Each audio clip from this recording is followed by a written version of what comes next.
ஆட்டு வறுவல் எப்படி செய்யலான்னு பார்க்கலாங்க. அதுக்கு வந்து சிக்கன் வந்து 1 கிலோ அளவு சிக்கன் நல்லா மஞ்சத்தூள் போட்டு உப்பு போட்டு எலுமிச்சம்பழம் போட்டு நல்லா சிக்கனை கழுவி வச்சுருக்கணுங்க. நீங்கள் சிக்கன் எப்படி கழுவணுன்னா ஃபஸ்ட்டு வந்து சிக்கனை ஒரு 2 அலசு அலசிக்கோங்க. அலசி கழுவி எடுத்துட்டுங்க. அதுக்கப்புறம் கல்லுப்பு மஞ்சத்தூள் ஒரு ஸ்பூனுங்க.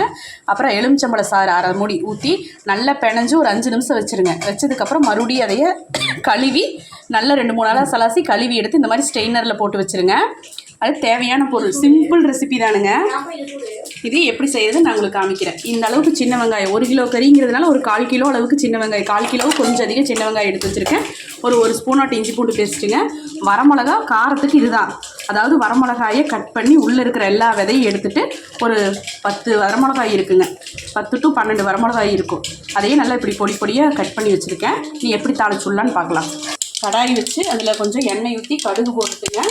நீங்கள் வரமிளகாய் போட்டுடலாம். வரமிளகாய் போட்டுட்டு அடுத்தது சின்ன வெங்காயத்தை போட்டுடலாம்.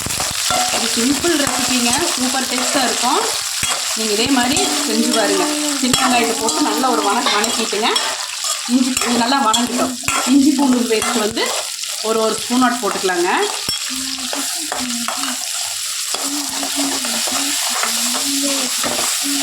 பாருங்கள், நல்லா ஒரு வணக்கிட்டுங்க.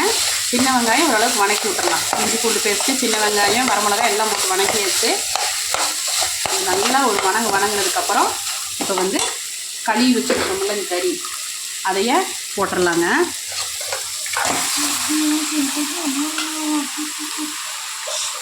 கறி போட்டு நல்லா ஒரு வணக்கி விட்டுடலாங்க. கறி போட்டுட்டு மஞ்சத்தூள் உப்பு, மஞ்சத்தூள் ஒரு 1/2 ஸ்பூனு, உப்பு ஒரு ஸ்பூன், சின்ன ஸ்பூனில் ஒரு ஸ்பூன் போட்டிருக்கேங்க. உப்பு இந்த ஸ்டேஜ்லாம் பார்த்தீங்கன்னா இது உப்பு பத்தாத மாதிரி தான் இருக்கும். ஆனால் உப்பு அதிகமாக போயிடும். அதை போட்டு நல்லா ஒரு கிண்டி விட்டு மூடி வச்சிட வேண்டியதானுங்க. Slow flame. சிக்கன்லேருந்து தண்ணி வெளியில் வந்துடும். தண்ணியெல்லாம் நம்ம ஊற்ற வேண்டாம். ஸ்லோ ஃப்ளேமில் அது பாட்டுக்கு ரெடி ஆயிரும். மூடி வச்சிடலாங்க. ஒரு தட்டை போட்டு மூடி வச்சிடலாம். சிக்கன்லேருந்து தண்ணி வரும். தண்ணியெல்லாம் எதுவும் ஊற்ற வேண்டாங்க. இது அப்பப்போ நம்ம எடுத்து ஒரு கிளறி மூடி வைக்கணும். பாருங்க, சிக்கனை போட்டு நல்லா கிளறி தண்ணி வந்திருக்கு பார்த்தீங்களா? இந்த தண்ணியே போதுமான அளவு வேகறதுக்கு. உப்பும் போட்டாச்சு. அது வாட்டுக்கு வெந்துட்டு இருக்குதுங்க.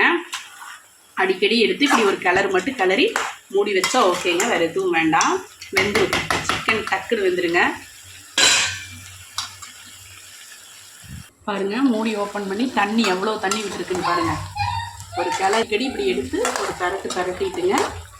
மறுபடியும் நம்ம மூடி வச்சிடணும்.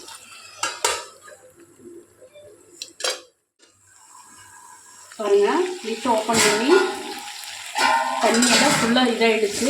இதனால இன்னொரு 5 நிமிஷம் இருந்து எடுத்தால் நல்லா இருக்குங்கிறதுனால நான் அடுப்பை ஸ்லோ பண்ணிவிட்டு உங்களுக்கு வச்சு விட்ருக்கேன். இது நல்லா இன்னொரு 5 நிமிஷம் இருக்கட்டுங்க. அப்புறம் இறக்கிடலாம். அருமையான தகன்னு காட்டு வறுவல் ரெடி ஆயிடுச்சு. இது குழந்தையும் கூட செஞ்சுக்கலாம். சிம்பிளான ரெசிபி, டேஸ்ட்டும் வேறு லெவலில் இருக்குங்க. நீங்கள் கண்டிப்பாக இதை ட்ரை பண்ணி பாருங்கள். நான் இறக்கியில் உங்களுக்கு காமிக்கிறேன். ஸ்லோ பண்ணிவிட்டு மறுபடியும் ஸ்லிப் போட்டுருங்க. அருமையான காட்டு வறுவல் சூப்பராக ரெடி ஆயிடுச்சுங்க. ஒன்றுமே இல்லை, சிம்பிள் ரெசிபி தான். சும்மா தகன்னு ரெடி ஆயிடுச்சு. நீங்கள் இதே மாதிரி செய்யுங்க. சூப்பராக இருக்கும். இது சாப்பாட்டுக்கு எடுத்துக்கலாம். எல்லாத்துக்கும் செமையாக இருக்குங்க. செய்கிறது ஈஸி, டக்குன்னு செஞ்சிடலாம். நீங்கள் இதே மாதிரி கண்டிப்பாக ட்ரை பண்ணி பாருங்கள். சூப்பராக ரெடி ஆயிடுச்சு. பாருங்கள், இது வரைக்கும் வீடியோவை பொறுமையாக பார்த்ததுக்கு நன்றிங்க. நாளைக்கு இன்னொரு சமையலில் பார்க்கலாம். Thanks for வாட்சிங்க.